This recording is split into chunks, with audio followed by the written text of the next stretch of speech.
Welcome to this explainer. Today, we're diving right into the hidden psychology of extreme saving and how you can actually find some peace with your wallet.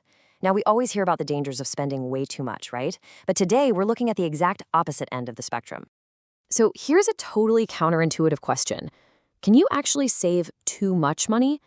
I know, it sounds like a fantastic problem to have, but the reality?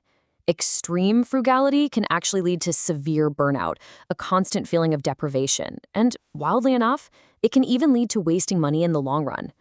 When frugality becomes your absolute sole focus, you might find yourself stockpiling things you're never going to use, or worse, totally missing out on the experiences that make life worth living. Section 1. The cost of oversaving. Let's figure out exactly when simple budget consciousness crosses the line into a truly paralyzing condition. The crucial point here is that we aren't just talking about being a little thrifty. We're talking about chromatophobia. And listen, this isn't some personality flaw. It is a genuine, specific phobia. For someone experiencing this, the mere act of spending money can cause a racing heart, sweating at the checkout counter, even nausea. Researchers have found this is actually rooted deep in brain biology, specifically involving the amygdala. That's the part of the brain that inhibits actions it perceives as dangerous. Your brain is essentially hardwired to be cautious about financial losses. But for some folks, that alarm bell is amplified to an absolutely deafening volume. This comparison brilliantly illustrates the difference. Frugality is all about making deliberate, intentional choices to hit your financial goals. It's skipping the daily coffee shop run so you can afford an amazing family vacation. Chromatophobia, on the other hand, that's an irrational fear that forces you to skip vacations altogether, or avoid romantic relationships just because they cost money, or stand in a grocery store totally agonizing over whether to buy a single organic banana. It's when the worry literally begins to limit your life. Section 2. Trauma and chromophobia. Now, what's really fascinating here is uncovering the unseen forces at play, specifically how past financial hardship literally, physically rewires the brain. Listen to this quote. "The brain treats poverty the same way it would treat a storm or a predator." Let that sink in for a second. When a child grows up in financial instability, maybe voices rise about rent or cupboards get pretty thin at the end of the month, their amygdala, the body's alarm system, learns to just stay permanently switched on. The brain makes a brutal trade. It sacrifices long-term strategy for short-term survival. The prefrontal cortex, the part that handles long-term planning, gets shoved into the backseat. And that creates what psychologists call a scarcity mindset.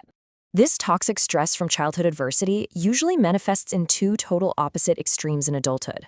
On one hand, some become hoarders of safety. Even with a super stable salary, spending feels like bleeding. They hold tightly onto a cracked mug or a phone with a dying battery because throwing things away just feels like tempting fate. For them, comfort feels dangerous. On the total opposite pole, we have revenge spenders. For them, when money arrives, it basically burns a hole in their pocket. It has to be used instantly to prove to the world, and to themselves really, that they aren't poor anymore. But here's the thing, both of these extremes are built from the exact same root, which is a nervous system that never really learned to trust stability. Section 3. The neurological pain of paying. So what is the actual brain chemistry at play when you're standing at the register making a purchase? Well, coined by behavioral economists in the late 1990s, the pain of paying concept proves that handing over money mimics actual physical pain. Because most of us are loss-averse, parting with money really does hurt. And this perfectly explains the spendthrift tightwad scale. Tightwads experience immense anxiety and super high levels of this pain, while spendthrifts might feel very little, which allows them to spend way more freely. Whenever you are considering a purchase, there is a literal, active, biological tug-of-war happening right inside your head. On one side, you've got the insular cortex, which registers the pain of the cost. Pulling on the exact opposite side is the nucleus accumbens, the reward center that's anticipating the joy of getting the item. Neuroscientific studies show us that if the pain registered by the insular cortex is stronger than the joy anticipated by the nucleus accumbens, you simply will not buy the item. The pain of paying is just way too high. And looking at this breakdown, you can see exactly why we act so differently depending on how we pay. Payment methods with high transparency, like handing over cold, hard cash, trigger a very high pain of paying because you are watching the money physically leave your hand.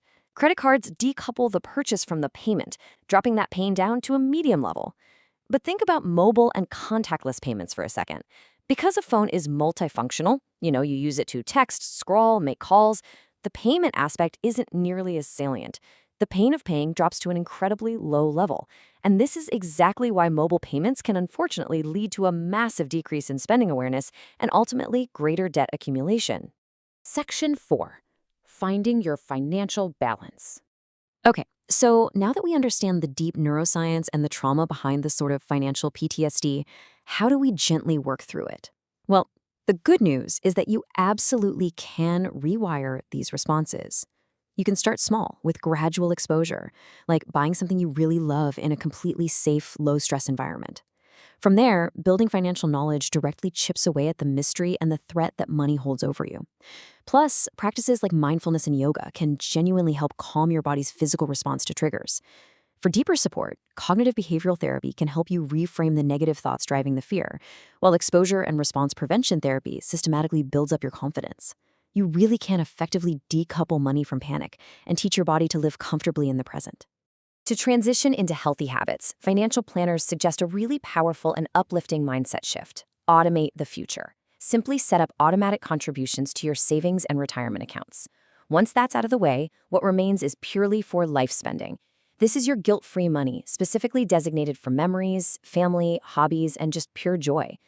When the saving part happens automatically behind the scenes, spending what's left over feels a lot less like irresponsibility and a lot more like finally enjoying the beautiful fruits of your careful planning.